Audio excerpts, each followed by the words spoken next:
Life process का आज lecture 4 और आज हम लोग देख रहे हैं ह्यूमन डाइजेस्टिव सिस्टम के बारे में। लेकिन उससे पहले हेटरोट्रॉफिक ह्यूमन डाइजेस्टिव सिस्टम किसके अंडर आता है वहां से शुरू करते हैं। तो ये आता है हेटरोट्रॉफिक के होलोजोइक न्यूट्रिशन में।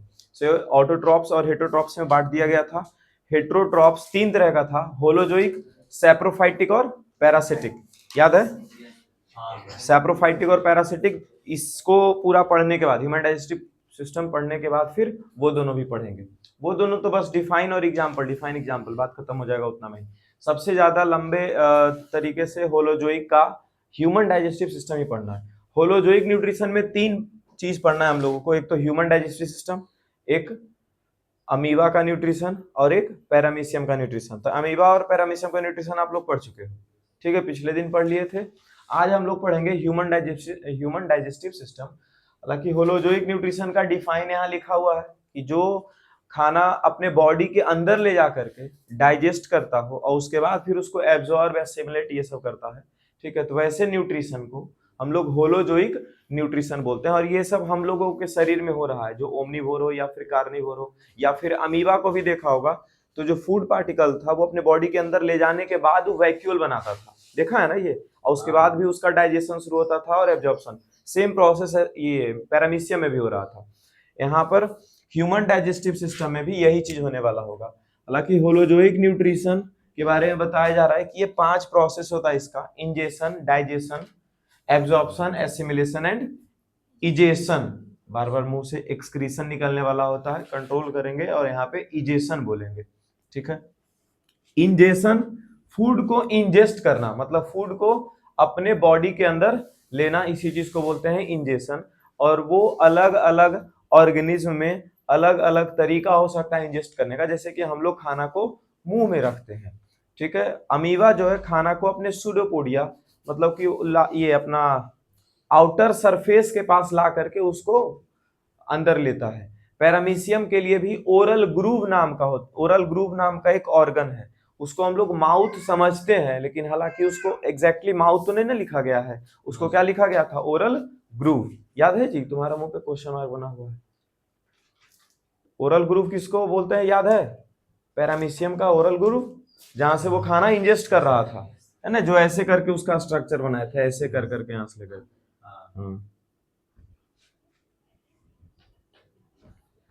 चलो, डाइजेशन तो कॉम्प्लेक्स फूड जो भी हम लोग खाए हैं उसको सिंपलर सब्सटेंस में तोड़ देना, मतलब कि उसको इतना छोटा छोटा सब्सटेंस में तोड़ देना कि उसके बाद ग्लूकोज बनाने में इजी हो जाए। ग्लूकोज डाइजेशन के टाइम पे नहीं बनता है, डाइजेशन के बाद प्रोसेस होता है एब्जॉर्प्शन और एसिमिलेशन। इसमें एसिमिलेशन में जा करके ग्लूकोज बनता है, जिससे हम लोग को एनर्जी मिल रहा होगा, ठीक है। ग्लूकोज बनने के बाद जो एक्स्ट्रा पार्ट बनता है, एक्स्ट्रा एनर्जी बनता है, उसी से हम लोग को ये एनर्जी मिल रहा होगा। हालांकि डाइजेशन जो है वो सिर्फ और सिर्फ फूड पार्टिकल्स को ब्रेक डाउन करता है। हेलो, डाइजेशन जो है वो फूड पार्टिकल्स को सिर्फ और सिर्फ ब्रेक डाउन कर देगा, सिंपलर सब्सटेंस में तोड़ देगा, उसको जो है एनर्जी तक नहीं पहुंचाएगा। ये नहीं कि खाना खाए, डाइजेस्ट हुआ और एनर्जी तुरंत मिल जाता है। एनर्जी रेस्पायरेशन वाला प्रोसेस में मिलता है, जो कि एसिमिलेशन के अंडर आता है, वो अभी बहुत दूर है। डाइजेशन में क्या लिखा गया? Break down of complex food substance into simpler food substance. Complex food substance किसको बोला जाएगा? स्टार्च को। और ये simpler food substance amino acids को बोला जाता है, फैटी एसिड्स को बोला जाता है, ग्लिसरॉल को बोला जाता है, ठीक है, माल्टोज को बोला जाता है, पेप्टिडेज को बोला जाता है। ये सब को बोला जाता है सिंपलर सब्सटेंस। ये बात जान पाए हो कि क्या क्या अभी हम बोल दिए। स्टार्च जब टूटता है तो वो माल्टोज में टूटता है, ठीक है, माल्टोज से फिर और भी सिंपलर सब्सटेंस में टूट करके जाएगा। ग्लूकोज जो है वो सबसे सिंपल सब्सटेंस है। जब ग्लूकोज का 2 या 3 चेन बना दिया जाए तो माल्टोज हो जाता है। और अगर ग्लूकोज का 8-8, 10-10 चेन एक साथ मिलकर के आए तो उसको हम लोग स्टार्च बोलते हैं, ठीक है। तो स्टार्च जो है कॉम्प्लेक्स शुगर उस बोला जाता है स्टार्च को। एब्जॉर्प्शन में क्या होगा? डाइजेस्टेड फूड को ब्लड में एब्जॉर्ब कर लिया जाएगा। ये होता है स्मॉल इंटेस्टाइन के ब्लड वेसल्स होते हैं। स्मॉल इंटेस्टाइन में विलाई स्ट्रक्चर, विलाई जो है फिंगर लाइक स्ट्रक्चर होता है, उसके अंदर ब्लड वेसल होता है। तो डाइजेस्टेड फूड लास्ट डाइजेशन जो है वो स्मॉल इंटेस्टाइन में ही होता है। स्मॉल इंटेस्टाइन के वॉल्स में विलाई, ऐसा ऐसा करके विलाई इसको पढ़ते हैं, ठीक है। फिंगर लाइक प्रोजेक्शन, इसके अंदर जो है ब्लड भरा हुआ रहता है, वो एब्जॉर्ब कर लेता है डाइजेस्टेड फूड को, और एब्जॉर्ब करने के बाद फिर ब्लड में भेज देता है। ब्लड में होता है रेस्पायरेशन, ये ब्लड में नहीं, ब्लड के थ्रू ये डाइजेस्टेड फूड चला जाता है हर एक सेल के पास, और सेल में होता है रेस्पायरेशन। ठीक है, वही रेस्पायरेशन को यहाँ पर लिखा गया है एसिमिलेशन, की एब्जॉर्ब्ड फूड जो है वो यूज हो जाता है टू प्रोवाइड एनर्जी। एनर्जी कब प्रोवाइड होगा, वो जब रेस्पायरेशन पढ़ेंगे तब तुमको पता चलेगा कि ग्लूकोज को 2 बार में तोड़ा जाता है, ग्लूकोज को 2 जगह तोड़ा जाएगा और उसके बाद फिर हम लोग को एनर्जी मिलेगा। यहाँ आया लास्ट प्रोसेस इजेशन। इजेशन क्या कहता है, अनडाइजेस्टेड और अनएब्जॉर्ब्ड फूड जो भी था उसको बॉडी से बाहर निकाल देने को ही हम लोग इजेशन बोलते हैं। यहाँ पे क्या है, अनडाइजेस्टेड और अनएब्जॉर्ब्ड फूड, जो एब्जॉर्ब नहीं हो पाया, वैसा फूड जो ब्लड वेसल्स जो थे उसको एब्जॉर्ब नहीं कर पाए, या फिर जो डाइजेस्ट नहीं हो पाया। ठीक है, कुछ डाइजेस्ट नहीं होगा और कुछ डाइजेस्ट होने के बाद भी एब्जॉर्ब नहीं हो पाया। ठीक है, तो उसको जो है हम लोग इजेस्ट कर देते हैं अपने बॉडी से, मतलब अपने बॉडी से बाहर निकाल देते हैं। अब ह्यूमन डाइजेस्टिव सिस्टम आया। ठीक है, होलोजोइक न्यूट्रिशन में एनिमल्स जो है वो एनिमल्स का जो डाइजेशन है, ठीक है, उसका डाइजेशन और ह्यूमन डाइजेस्टिव सिस्टम दोनों का एग्जैक्ट सेम तो नहीं बोल सकते, लेकिन बहुत कुछ मिलता जुलता है। हम लोग ह्यूमंस का पढ़ रहे हैं यहाँ पे, उसमें ह्यूमन का डाइजेस्टिव सिस्टम में 2 पार्ट जरूरी है, एक है एलिमेंट्री कैनल और एक कुछ है एसोसिएटेड ग्लैंड्स। एलिमेंट्री कैनल जो है वो माउथ से स्टार्ट होता है और एनस पे जाके खत्म होता है। ये बहुत ही बड़ा ट्यूब स्ट्रक्चर है, ट्यूब और क्वाइड मतलब कि घुमा घुमा हुआ स्ट्रक्चर है। किसी जगह पे इसका डायमीटर बड़ा है, किसी जगह पे इसका डायमीटर छोटा है। किसका, एलिमेंट्री कैनल का। एलिमेंट्री कैनल एक ट्यूब स्ट्रक्चर है, किसी जगह पे इसका डायमीटर बड़ा हो चुका है, किसी जगह पे छोटा हो चुका है। जैसे यहाँ पे ईसोफेगस है, बहुत ही पतला है, स्मॉल इंटेस्टाइन पतला है, लार्ज इंटेस्टाइन बड़ा है, स्टोमक बीच में आया वो और ज्यादा बड़ा है, जे शेप उसको तो और बोलते हैं कि वो जे शेप का होता है। ठीक है, सबसे ज्यादा मोटा वही है, जे शेप्ड। बुक में जो है बीन शेप्ड जो तुम बोल रहे हो, बुक में जो है उसको जे शेप्ड लिखता है कि वो कुछ इस तरह से रहता है, इस तरह से।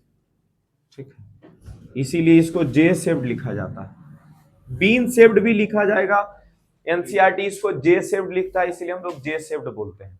ठीक है, हाँ। अब एलिमेंट्री कैनल के बारे में ये बोल दिया है ना, long and non uniform. Non uniform बोला है, नॉन यूनिफॉर्म मतलब एक जैसा हर जगह ट्यूब नहीं है, किसी जगह डायमीटर ज्यादा है, किसी जगह डायमीटर कम है। उसके बाद फिर बोला गया start from mouth and needs at anus, मतलब माउथ से शुरू हुआ और एनस पे खत्म हुआ।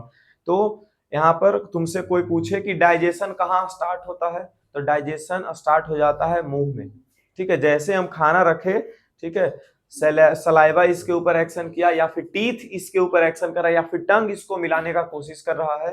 ठीक है, तो डाइजेशन का पहला प्रोसेस स्टार्ट हो जाता है मुंह में ही, और मुंह का दूसरा नाम है बकल कैविटी, नहीं तो फिर ओरल कैविटी। ठीक है, इसके बाद फिर कहाँ कहाँ जाता है जी, तो माउथ से इसोफेगस गया, ठीक है, जिसको फूड पाइप भी बोला जाता है। ठीक है, इसके बाद स्टोमक गया, स्टोमक के बाद स्मॉल इंटेस्टाइन, इसके बाद लार्ज इंटेस्टाइन, इसके बाद एनस के थ्रू निकल जाएगा। ये पूरा आया एलिमेंट्री कैनल। ठीक है, बीच बीच में और भी कुछ ग्लैंड आएगा। स्मॉल इंटेस्टाइन आने से पहले 2 ग्लैंड मदद करता है। ठीक है, वो 2 ग्लैंड है लीवर और पैनक्रियास। ठीक है, ईसोफेगस में जाने से पहले माउथ में ही एक ग्लैंड है सैलिवरी ग्लैंड, जो कि अपना सैलिवरी अमाइलेज दे करके मदद करता है फूड्स के ब्रेक डाउन में। ठीक है, चलो, तो 3 गो एसोसिएटेड ग्लैंड है और ये सब इसका एलिमेंट्री कैनल के अंदर पार्ट है। यहाँ एनस के लार्ज इंटेस्टाइन के बाद 2-3 चीज और है, जैसे कोलोन है, स्फिंक्टर है। ठीक है, ये सब चीज जब लास्ट में बस एक लाइन का चीज है वो सब, तो वो सभी पढ़ेंगे। लिख लिए हो पूरा? अब हम लोग शुरू कर लेते हैं इसका पहला माउथ या फिर बकल कैविटी या फिर ओरल कैविटी के बारे में। ठीक है, डाइजेस्टिव सिस्टम में जितना पार्ट आने वाला था वो सारा का सारा यहाँ तक आ चुका है। इसके बाद फिर डाइजेशन में हेल्प नहीं होता, वो अनडाइजेस्टेड फूड जो है वो लार्ज इंटेस्टाइन में जाता है। ठीक है, तो ये पूरा डाइजेशन वाला पार्ट इसी में है।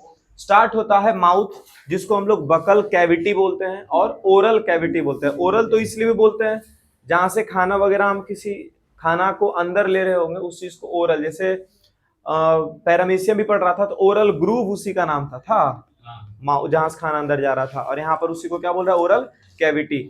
मतलब खोखला जगह जो बना हुआ है उसको कैविटी बोला जाता है। खोखला जगह बना हुआ रहेगा उसको क्या बोलेंगे, कैविटी। जैसे कि खिड़की वगैरह, जब घर, ऐसे घर का बात कर रहा था, तो घर जब बन रहा होता है, ठीक है, तो खिड़की और दरवाजा के जगह पर खाली जगह छोड़ दिया जाता है, तो कैविटी ही हुआ। समझ गए? चलिए, तो ये तीन बकल कैविटी में तीन पार्ट है, एक तो है टीथ, दूसरा है टंग, और तीसरा है ग्लैंड, जिसको बोलते हैं सैलिवरी ग्लैंड। पहला टीथ का काम क्या है, तो क्रश करना फूड को और च्यू करना फूड को, मतलब चबा करके क्रश कर देना, मतलब छोटा छोटा टुकड़ा में फूड को बांटना। यहाँ पर फिजिकल मेथड हो रहा, फिजिकल मेथड, यहाँ पर अभी केमिकल मेथड स्टार्ट नहीं हुआ। पूरा डाइजेशन में ये दोनों मेथड इस्तेमाल होने वाला होगा, फिजिकल और केमिकल मेथड। हम लोग अभी फिजिकल मेथड से क्रश कर दिए फूड को और च्यू कर लिए, मतलब चबा गए। और इसी प्रोसेस को बोलते हैं मास्टिकेशन। कहीं पूछा नहीं जाएगा, बस लिख दिए, ठीक है, कि मास्टिकेशन क्या होता है, तो क्रशिंग ऑफ फूड या फिर chewing of food into simpler, हाँ, फ्रॉम ये to simpler substance is known as mastication. पूछा नहीं जाएगा। च्यू, ये फूड को चबाना या फिर क्रश करना, ग्राइंड करना, मतलब पीस देना, उसी चीज को बोलते हैं मास्टिकेशन। इसी में दूसरा चीज है टंग। टंग का काम क्या है, तो सब लोग जानते हैं कि टेस्ट करने का काम, ठीक है, जिसके ऊपर टेस्ट लगा हुआ रहता है, गुस्टैटो रिसेप्टर, समझे, जिसके वजह से हम लोग को टेस्ट आ रहा होता है किसी भी खाने का।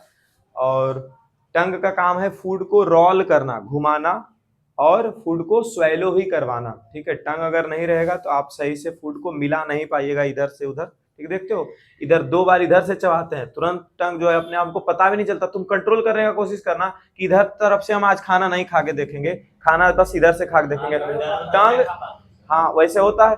टंग इतना मजबूर है अपना आदत से कि तुरंत जो है जीभ लगा के इधर कर देगा खाना, समझ गए। पूरा एकदम कंट्रोल करना पड़ता है। जब दर्द वगैरह रहता है तभी हम लोग कंट्रोल पूरा कर पाते हैं कि एकदम, नहीं तो दर्द हो जाएगा, है ना। इधर वाला तरफ से नहीं, इधर से एक तरफा चबा चबा धीरे धीरे धीरे धीरे खाते। और स्पीड में तुम खाएगा, टंग फिर से इधर फेंक देगा खाना को, ठीक है। तो वो खाना मिलाता है, अभी तुम खाने का कोशिश क्यों करे, अभी थोड़ी पता चलेगा।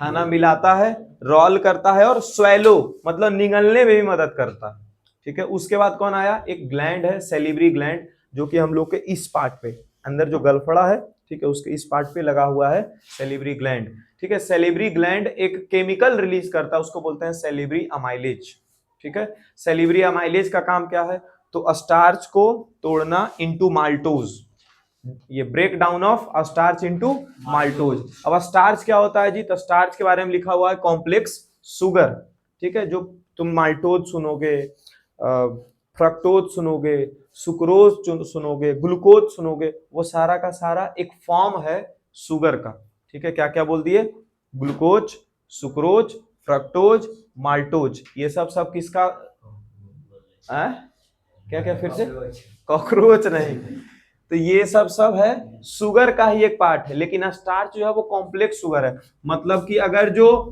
ग्लूकोज बस एक ऐसा कंपाउंड होता होगा, तो इसके जैसा जो है 10-10, 12-12 कंपाउंड मिल जाएगा एक साथ, समझ गए। तो ये बना देगा स्टार्च, समझ गए, ये क्या बना देगा, स्टार्च। और 2 या 3 गो रहे आपस में साथ में मिला हुआ, तो ये होता है माल्टोज।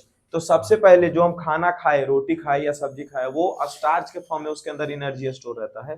तो स्टार्च तो इतना बड़ा बड़ा कार्बन चेन था, इसको पहले तोड़ के छोटा कार्बन के चेन में लाया गया। कार्बन का ही चेन से बना हुआ है, ग्लूकोज में कितना कार्बन है, 6 गो, ठीक है। और यहाँ पर बहुत ज्यादा कार्बन आ जाता है, 30 गो, 32 गो, 38 गो, 40 गो कार्बन रहेगा एक साथ। तो उसको तोड़ करके पहले 10-12 कार्बन, 15 कार्बन में लेकर के आएगा, ठीक है। तो ये क्या था, स्टार्च था, कॉम्प्लेक्स शुगर, उसको तोड़ दिया गया, उसको तोड़ दिया गया, उसको तोड़ के कहाँ लाया गया, फिर माल्टोज में। ये सब कौन कर रहा है, सैलिवरी अमाइलेज। और ग्लैंड का नाम पूछे तो सैलिवरी ग्लैंड। तो पूछा जाता है कि कॉम्प्लेक्स शुगर को सिंपलर सब्सटेंस में तोड़ने वाला कौन है, तो कॉम्प्लेक्स शुगर तो स्टार्च ही था, इसको सिंपलर सब्सटेंस में तोड़ने वाला कौन है, तो सैलिवरी ग्लैंड, नहीं तो सैलिवरी अमाइलेज। अगर ये ऑब्जेक्टिव में आया तब तो सैलिवरी अमाइलेज, नहीं तो सैलिवरी ग्लैंड मिलेगा। सब्जेक्टिव में आया तो फिर लिखना पड़ेगा salivary gland which produces salivary amylase break down the complex sugar that is a starch into a simpler sugar that is maltose। लिखा हुआ ये सब चीज, ठीक है। converts complex sugar into maltose। maltose एक सिंपल सुगर है, ठीक है गुलशन यहाँ तक। इसके बाद आता है ईसोफेगस या फिर फूड पाइप। ईसोफेगस जो है वो यहाँ से शुरू होता है, माउथ के बाद यहाँ लैरिंग्स यहाँ होता है, लैरिंग्स फेरिंग्स होता है, उसके जस्ट बाद से शुरू हो जाता है, लैरिंग्स के जस्ट बाद से शुरू हो जाता है ईसोफेगस, समझ गए। और ईसोफेगस जो एक पतला सा पाइप है और इसके अंदर जब खाना जाता है तो खाना अचानक सरक नहीं जाता है नीचे, समझ गए। ऐसे नहीं खाना दिए, पाइप चौड़ा था, खाना नीचे चला गया, ऐसा नहीं होता। पाइप के अंदर खाना जो है पूरा ऐसे जा मानो कि फंस जाता है जाकर के, ठीक है। तो इस पाइप का जो ईसोफेगस वाला जो पाइप है जिसको फूड पाइप बोलते हैं, वो अपना एक ऐसा वाला डांस करता है, ऐसे ऐसे जैसे सांप चलता है ना, जैसे जैसे, ठीक है, उसी तरह से ये ऐसे ऐसे कॉन्ट्रैक्ट और रिलैक्स होता है उसका मसल, जिसको बोलते हैं पेरिस्टाल्टिक मूवमेंट। इस मूवमेंट को क्या बोलते हैं? Peristaltic movement. तो पेरिस्टाल्टिक मूवमेंट जिसको पेरिस्टालसिस भी बोला जाता है, इसको हम लोग डिफाइन कैसे करेंगे? तो the rhythmic contraction and relaxation of food pipe या फिर oesophagus is known as peristalsis, नहीं तो फिर पेरिस्टाल्टिक मूवमेंट। याद होगा, rhythmic contraction and relaxation. Contraction मतलब सिकुड़ना, रिलैक्सेशन मतलब फैलना, सिकुड़ा फैला ऐसे करके। एगो पाइप है, उसमें कोई सामान तुमको डाल करके उधर करना था और नहीं जा रहा, तो पाइप को तुम क्या, पाइप को लेता है इधर से, उसका ऐसे पटकता है, उसको थोड़ा सा आगे बढ़ता है, फिर ऐसे करके पटकेगा थोड़ा सा और सामान आगे जाएगा पाइप के अंदर, ऐसा होगा बार बार। नहीं तो फिर कोई चीज को बहुत दूर तक पहुंचा देना है, ठीक है, पाइप की मदद से, तो पाइप को ऐसे ऐसे ऐसे ऐसे करेगा तो वो आगे अंदर में सामान बढ़ते चला जाएगा, ठीक है। तो वो हम क्या करवा रहे हैं? पेरिस्टाल्टिक मूवमेंट करवा रहे हैं। उधर को नहीं बोलेंगे, ये बायोलॉजी का टर्म है, तो हम लोग ये जो मूवमेंट है सिर्फ और सिर्फ ईसोफेगस के लिए इस्तेमाल करते हैं। ईसोफेगस में एक मूवमेंट होता है, उस मूवमेंट को क्या बोलते हैं जी? पेरिस्टालसिस बोलते हैं, नहीं तो फिर पेरिस्टाल्टिक मूवमेंट बोलते हैं। और ये मूवमेंट क्या है? तो rhythmic contraction and relaxation of food pipe, ठीक है। और ईसोफेगस के बारे में क्या बताया गया है? ईसोफेगस के बारे में कि पैसेज है, पैसेज मतलब रास्ता है, किसके लिए? फूड के लिए, माउथ से स्टोमक तक पहुंचाने का। माउथ से स्टोमक के बीच में, माउथ से स्टोमक के बीच में एक रास्ता बनाया हुआ है, ठीक है, उसी रास्ते को हम लोग बोलते हैं ईसोफेगस। ईसोफेगस का काम है पेरिस्टालसिस करना। पेरिस्टालसिस मतलब होता है rhythmic contraction and relaxation of food pipe. Done है यहाँ तक? इसके बाद फिर स्टोमक। स्टोमक जो है वो जे शेप का होता है, ये देखो लिखने के लिए भूल गए। स्टोमक कौन सा शेप का होगा? जे शेप्ड ऑर्गन, जे शेप्ड ऑर्गन। स्टोमक के वॉल्स पे, स्टोमक के वॉल्स पे गैस्ट्रिक ग्लैंड्स होते हैं, ठीक है। कहां पर होगा? स्टोमक के वॉल्स में गैस्ट्रिक ग्लैंड्स होते हैं, जो कि जो कि गैस्ट्रिक जूसेस सिक्रीट्स करते हैं, ठीक है। सिक्रीट करना मतलब निकालता है, बनाता है और निकालता है। गैस्ट्रिक ग्लैंड कहां पर होगा जी? स्टोमक के वॉल पे, स्टोमक का जो इनर लाइन, इनर सरफेस होगा, उसी के ऊपर गैस्ट्रिक ग्लैंड्स होगा और वो क्या रिलीज करेगा? गैस्ट्रिक जूस, ठीक है। कितना? 3 गो यहां पर लिखा हुआ है, पेप्सिन, HCl और म्यूकस। देखो जरूरत सिर्फ एक का था, पेप्सिन का। ये 2 गो जो है ना, पेप्सिन का नखरा उठाने के लिए बस बैठा हुआ है, ठीक है। पेप्सिन को हम लोग बोलते हैं कि ये लड़की है, ठीक है, और इसका नखरा उठाने वाला नीचे 2 गो खड़ा है, समझे। पेप्सिन जो है वो क्या करता है? ब्रेकिंग ऑफ प्रोटीन्स, मतलब प्रोटीन्स को तोड़ता है, ठीक है। प्रोटीन को सिंपलर सब्सटेंस में टूटेगा, लास्टली प्रोटीन अमीनो एसिड में टूटता है। प्रोटीन बनता है, बहुत बड़ा बड़ा चेन रहता है अमीनो एसिड का। प्रोटीन कैसे बनता है? बहुत बड़ा बड़ा चेन रहता है अमीनो एसिड का। तो प्रोटीन को पहले छोटा भाग में तोड़ा और उसके बाद एक बार और प्रोटीन टूटता है, तब वहां पर जाकर के लास्ट पार्ट बनता है अमीनो एसिड, ठीक है। हाँ, तो पेप्सिन का काम क्या है? पी फॉर पेप्सिन याद रखो, पी फॉर प्रोटीन याद रखो। जहां पर भी SIN आ गया, सिन, पेप्सिन, ट्रिप्सिन, ये सब चीज जो है वो प्रोटीन को तोड़ने का काम करता है। पेप्सिन हो या फिर ट्रिप्सिन हो, वो किसको तोड़ेगा? प्रोटीन्स को ही तोड़ेगा। तो पेप्सिन जो है वो डाइजेशन में मदद करता है और ब्रेक करता है किसको? प्रोटीन्स को। जैसे कि ग्लूकोज को, ये स्टार्च को पहले ब्रेक किया गया किसमें? माल्टोज में। इसमें जो प्रोटीन मौजूद होगा उसको कौन ब्रेक करने वाला होगा? तो पेप्सिन। पेप्सिन क्या करेगा? तो प्रोटीन्स को कन्वर्ट कर देगा किसमें? ये पेप्सिन जो है प्रोटीन्स को बस अभी तोड़ेगा, ब्रेक डाउन ऑफ प्रोटीन्स, ठीक है। लेकिन पेप्सिन कहता है कि हम काम तभी करेंगे, अब देखो ये नखरा बता रहा अपना, हम काम तभी करेंगे जब हमको एसिडिक मीडियम मिलेगा, ठीक है। मतलब हमको जब तुम एसिड देते हो तभी हम काम करेंगे, ठीक है। अब एसिडिक मीडियम के लिए यहां पर मौजूद है HCl। एसिडिक मीडियम के लिए कौन मौजूद है? HCl, hydrochloric acid. ये क्या करता है? तो पहला काम एसिडिक मीडियम प्रोवाइड करता है किसको? पेप्सिन को। पेप्सिन को क्या प्रोवाइड करेगा जी? Acidic medium. और उसके बाद फिर दूसरा काम क्या है?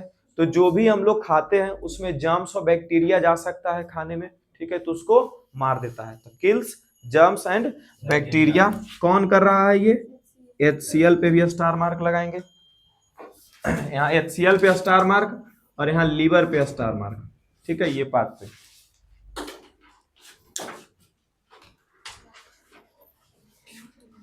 हाँ, तो पेप्सिन का काम क्या था? प्रोटीन्स में तोड़ना। लेकिन पेप्सिन काम कब करता है?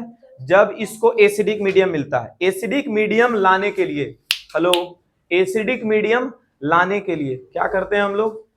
एसिडिक मीडियम लाने के लिए HCl हमारे पेट में है। HCl जो है वो दो काम कर रहा होता है। पहला number provides acidic medium to pepsin, दूसरा number kills germs and bacteria from the food, present in food या फिर फ्रॉम द फूड, ठीक है। इसके बाद आता है म्यूकस। अब अगर तुम्हारा पेट में एसिड रहेगा तो सबको मालूम है कि एसिड जो है बहुत ही ज्यादा डेंजरस हो सकता है हमारे लिए, और खास करके ये स्ट्रॉन्ग एसिड है HCl, ठीक है। तो इस स्ट्रॉन्ग एसिड को काउंटर करने के लिए, सुन रहे हो क्या? स्ट्रॉन्ग एसिड को काउंटर करने के लिए हमारे पेट में ही एक लाइनिंग बना हुआ, हमारे पेट में एक लाइनिंग बना हुआ, ठीक है, सरफेस पे, ठीक है, on the surface of stomach. उस लाइनिंग का नाम है म्यूकस, ठीक है। म्यूकस एक पतला सा लेयर है, ठीक है, और वो काम क्या करता है? वो काम करता है एसिडिक मीडियम को कंट्रोल करने में, एल्कलाइनिटी प्रोवाइड करने में, ठीक है। Protects inner lining of stomach. Stomach में एक लेयर है, उस लेयर को क्या बोलते हैं? स्टोमक में एक लेयर है, उस लेयर को बोलते हैं म्यूकस। और ये म्यूकस जो है वो स्टोमक के ही लेयर को प्रोटेक्ट कर रहा होता है, क्योंकि HCl जो रिलीज हुआ वो स्टोमक को इफेक्ट कर सकता था, और फिर वो एल्कलाइन, ये एसिडिक फूड, अरे फूड के साथ एसिड मिल चुका है ना HCl अभी, तो एसिडिक फूड और आगे जाता कहाँ? स्मॉल इंटेस्टाइन में, फिर ये लार्ज इंटेस्टाइन में, तो वो सारा जगह एसिड जाता, और एसिड जो है बर्निंग सेंसेशन दे सकता था बाकी पार्ट्स में, इसीलिए लगा हुआ रहता है म्यूकस। म्यूकस जो प्रोटेक्ट कर रहा होता है किसको? स्टोमक के इनर लाइनिंग को। इसके बाद फिर जाना है इसको स्मॉल इंटेस्टाइन में। कहाँ जाएगा ये? स्मॉल। लेकिन स्मॉल इंटेस्टाइन में जाने से पहले थोड़ा बहुत काम जो है ये दो ग्लैंड है, लीवर और पैनक्रियाज, ये पहले से ही करके देता है, कि इतना सारा काम स्मॉल इंटेस्टाइन अकेले नहीं कर पाएगा, ठीक है। तो स्मॉल इंटेस्टाइन के लेफ्ट और राइट साइड में दोनों तरफ एक एक पार्ट मौजूद है, एक तरफ लीवर मौजूद है और एक तरफ पैनक्रियाज मौजूद है, ठीक है। लीवर जो है वो बाइल जूस निकालता है, ठीक है, बाइल जूस निकालेगा, और ये बाइल जूस का दो काम है फिर से, इमल्सिफिकेशन ऑफ फैट्स। अच्छा, बाइल जूस डायरेक्टली फैट्स को तोड़ने में मदद नहीं करता, बाइल जूस जो है बाइल सॉल्ट्स बनाता है। बाइल जूस क्या करता है जी? बाइल सॉल्ट्स, मतलब कि जो वैसा सॉल्ट जो बाइल जूस बना रहा है उसको बाइल सॉल्ट बोलते हैं। इसमें कोई नया चीज, कुछ भी एक्स्ट्रा चीज नहीं है, सिंपली जानो कि बाइल जूस का फिर से दो काम आ गया, ठीक है। क्या लिखा है? Before entering into small intestine, दो ग्लैंड है जो मदद करेगा किसको? स्मॉल इंटेस्टाइन को डाइजेशन ऑफ फूड में। तो लीवर जो है वो बाइल जूस को बना रहा है, लीवर क्या किया? बाइल जूस को बना दिया, और बना करके गॉल ब्लैडर में, लीवर के पास ही होता है गॉल ब्लैडर, गॉल ब्लैडर में स्टोर करता है। इसको हिंदी में एक थैली बोलते हैं, ब्लैडर मतलब तो थैली होता है, ठीक है। गॉल बोलते हैं पित्त को।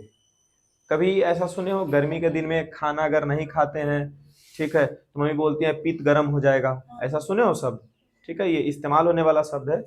हाँ, तो वो इसी के बारे में बात कर रही होती है। खाना नहीं खाएगा, बाइल जो सीक्रेट होकर गॉल ब्लैडर में तैयार रहेगा, और वो खाने पे जा ही नहीं पा रहा है, मतलब कि टूट नहीं जा, ये खाने पर इसको जाना है ना, मतलब कि फूड को डाइजेशन करने में, और ये यहाँ पर तैयार बैठा हुआ है, जिसके वजह से पेट में जो है बर्न हो सकता है, ठीक है, इसीलिए जल जल सा पेट लगता है, तो उसी को बोलते हैं पित्त गर्म हो जाना। ठीक है। लीवर जो है वो क्या करेगा, बाइल जूस को सिक्रीट करेगा, और बाइल जूस कहाँ बना के रखेगा, बाइल जूस कहाँ बना के रखेगा, गॉल ब्लैडर में। ठीक है। और इसका दो फंक्शन है, एक है इमल्सिफिकेशन ऑफ फैट। अब इमल्सिफिकेशन क्या होता है, यहाँ पर सब कुछ तो टूट ही रहा है। फैट के बहुत बड़े बड़े ग्लोब्यूल्स होते हैं, मतलब बहुत बड़ा बड़ा गुब्बारा सा होता है, जिसको हम लोग फैट ग्लोब्यूल्स बोलते हैं। क्या बोलते हैं, फैट ग्लोब्यूल्स। उसका इमल्सिफिकेशन मतलब इसको तोड़ करके फिर छोटा छोटा बना देता है। जैसे इतना बड़ा बड़ा जो फैट ग्लोब्यूल्स है, बड़ा बड़ा ये फैट ग्लोब्यूल्स को ये पहले छोटा छोटा, और एक बार और फैट टूटता है। ठीक है। एक बार फैट टूट करके इतना छोटा छोटा हुआ, ठीक है, larger globules converted into smaller globules. ठीक है। इसको क्या बोलेंगे, इमल्सिफिकेशन ऑफ फैट्स। ठीक है। एक बार और फैट जब टूटेगा तो स्मॉलर ग्लोब्यूल जो है और भी छोटा छोटा, एकदम छोटा छोटा टुकड़ा में लास्ट पार्ट में जाकर टूट जाएगा, जिसको हम लोग बोलते हैं फैटी एसिड और ग्लिसरॉल। ठीक है। अभी फिलहाल लीवर क्या काम कर रहा है, बाइल जूस सिक्रीट कर रहा है। बाइल जूस स्टोर कहाँ कर रहा है, गॉल ब्लैडर में। अब गॉल ब्लैडर से कहाँ पहुंचाना है इसको, हेलो, गॉल ब्लैडर से कहाँ पहुंचाना है, स्मॉल इंटेस्टाइन में। तो गॉल ब्लैडर से स्मॉल इंटेस्टाइन में एक पाइप लगा हुआ है, उस पाइप को बोलते हैं बाइल डक्ट। पाइप का दूसरा नाम डक्ट होता है, DUCT। ठीक है, डक्ट। और कहां से जा रहा है जी, किसको लेकर के जा रहा है, बाइल को, जूस को। ठीक है। तो इसी चीज को हम लोग बोलते हैं बाइल डक्ट। ठीक है। दो फंक्शन पढ़ रहे हैं, इमल्सिफिकेशन ऑफ एक तो फैट, और दूसरा फिर से देखो, मेक्स फूड एल्कलाइन। एल्कलाइन मतलब बेसिक फूड बना देना। अभी फूड इधर क्या था जी, एसिडिक था, है ना। ये काम ये म्यूकस जो है वो क्या कर रहा था, प्रोटेक्ट कर रहा था किसको, स्टोमक को। ठीक है। और अगर जो फूड एसिडिक मीडियम वाला स्मॉल इंटेस्टाइन तक पहुंच जाएगा तो स्मॉल इंटेस्टाइन को जला सकता है। ठीक है। पेट तो अपना बचाव करने के लिए एक तीसरा रखा हुआ है अपने पास, स्मॉल इंटेस्टाइन को बचाने के लिए मौजूद है लीवर। तो स्मॉल इंटेस्टाइन को कौन बचा रहा है, लीवर बचा रहा है। एसिडिक मीडियम से जो परेशान हो सकता था, लीवर बचा रहा है। लीवर क्या कर रहा है, एल्कलाइन कर रहा है फूड को, मतलब कि फूड को बेसिक बना रहा है। ठीक है। इसके बाद आ जाता है पैनक्रियाज। तो पैनक्रियाज भी पैनक्रिएटिक जूस 3 को बनाएगा। कितना जूस बनाएगा ये, 3 को। पैनक्रिएटिक अमाइलेज, ट्रिप्सिन और लाइपेज। पैनक्रिएटिक अमाइलेज कार्बोहाइड्रेट में तोड़ देगा। हेलो, इसको पूरा तुम लोग लिख सकते हो या फिर याद करो तो याद करो। पैनक्रिएटिक अमाइलेज ब्रेक डाउन या फिर helps in the digestion of carbohydrates. किसके डाइजेशन में मदद कर रहा है, कार्बोहाइड्रेट, मतलब कार्बोहाइड्रेट को तोड़ेगा।